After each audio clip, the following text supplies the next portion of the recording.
Some advice I think I would give new teachers or teachers that are new to the program is when I looked at the standards, I felt a little overwhelmed, and I felt like I had to implement everything at once. And now when I think about it, if I had just kind of taken it in little pieces and implemented slowly, perhaps taken a few standards and said, you know, this year I'm going to focus on these standards. Instead, when I looked at it, I thought, okay, I've got to do this all in one school year.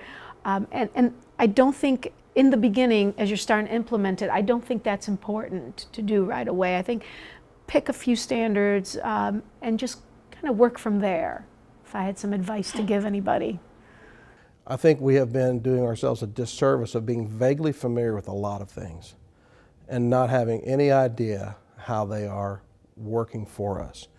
You know, and you can look back. I've been in the business long enough to know what the first kid in my classroom that I said, today we're going to learn about this, and he throws his hand up and goes, why?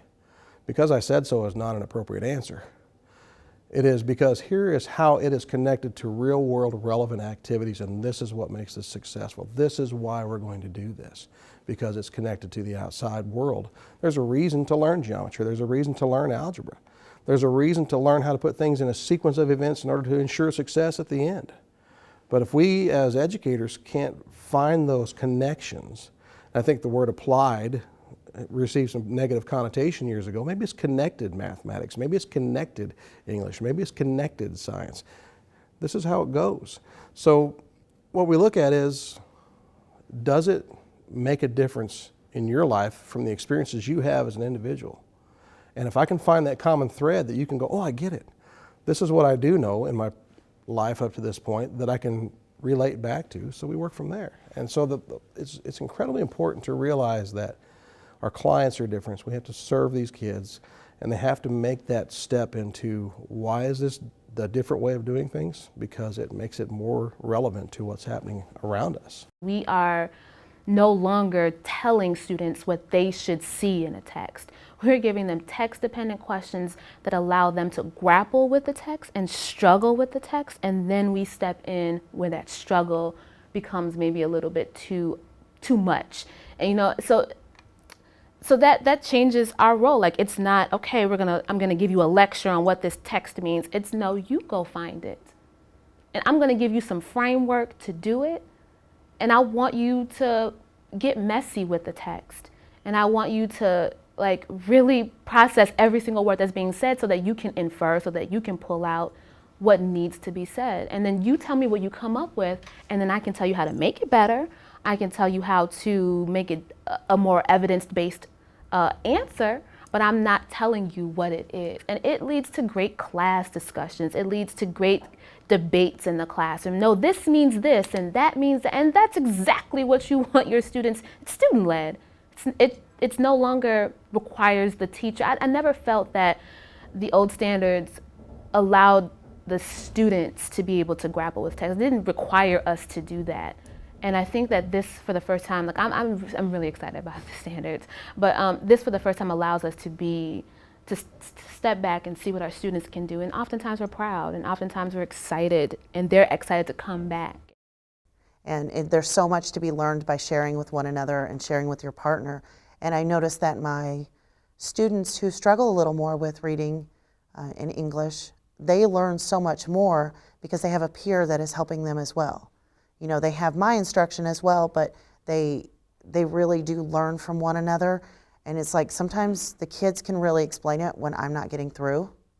I got through to them, but I didn't get through to somebody else. So therefore, they're the ones who are relaying my message just in a different way.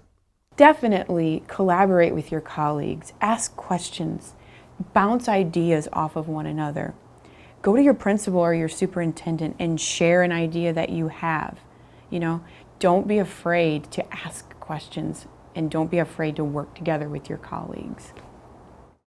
One of the things that I've really enjoyed with the new standards is I kind of feel like now I have permission to bring more outside articles, outside reading into the science classroom, because before it was like you have to get through all this curriculum, you know, and you don't have time for things like that. And so now it's kind of like you have permission to do that. And so I let students suggest different readings if they've run across an article or they've run across something that they think our class, pertains to what we're studying and they think our class would enjoy it. And I think that helps them buy into this idea. Those readings are really helping them, it gives them more information, but it kind of helps them open up and discuss scientific issues that are out there. So, because we try to stay with current topics, things like that.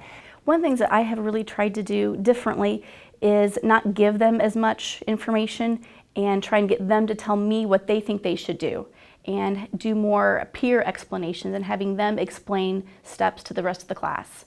How did you do this? Or did anyone do this differently? And that has led to some good conversations in class. I think that I've tried to do a lot more scaffolding with the kids to make sure that those kids who need the extra help, that there's some way for them to get that extra help. We're using, I feel like, more complex texts and harder things for them to work on.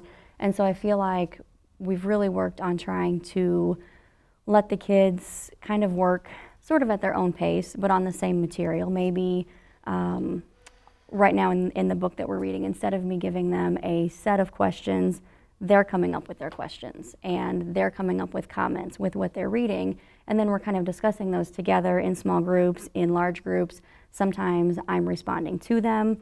So I find that they come up with the same questions that I would have asked them in the first place. And because we've tried to include more discussion and more things like that, it seems like maybe some kids who might have had a little bit more trouble with some of the text and some of their learning before, they're not so put off by it because it's not all paper and pencil. It's more discussion. It's maybe less threatening because it's not a worksheet, staring back at you with all these questions that you have to write all these answers to. It's kind of more of a friendly, informal discussion among classmates. I don't think I would like to go back to the way it was before the new learning standards. The way that these standards are set up with that clear-cut staircase where kindergarten is that first step and then first grade builds on that step and second grade builds on that step, I see it as so much more focus for teachers as to where we want our students to go by the time they are ready for college and their final career.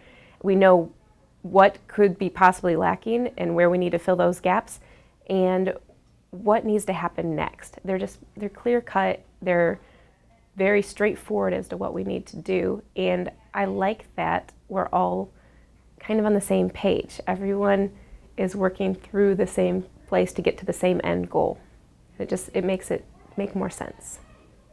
Jump off that cliff and submerge yourself in it. Try to establish a knowledge, a baseline piece of information where you feel you're confident in what you know about the standards, because the more confident you are, the more effectively you're going to communicate that to your students, that your students perceive your confidence and go off of that. So before you do anything else, dive in, take that jump, take that leap of faith, and really submerge yourself in the knowledge. And then once you've established that, the next and probably the most amazing thing to do is to establish a collaboration between your colleagues. There's no better resource out there than the people you work with. They allow you to bounce ideas, strategies, different tactics that they've worked with and found successful or unsuccessful. In our school, we are constantly collaborating. Several of us, it's every day. We're in each other's room throwing ideas, and Common Core challenges us to no longer live in our own separate worlds. We live in a combined world now, where we have less content to cover, but Common Core wants us to cover it even more deeply. So covering that deeply requires teachers to work together. So it's a must-do in order to effectively implement the new Illinois Learning Standards. And the children see it. If they see their teachers working together, we're also doing something we didn't anticipate. We're teaching them skills of how to work with others, social skills that they can carry with them on to college, to high school, to careers. This ability to grow and foster knowledge from others around you, not just yourself.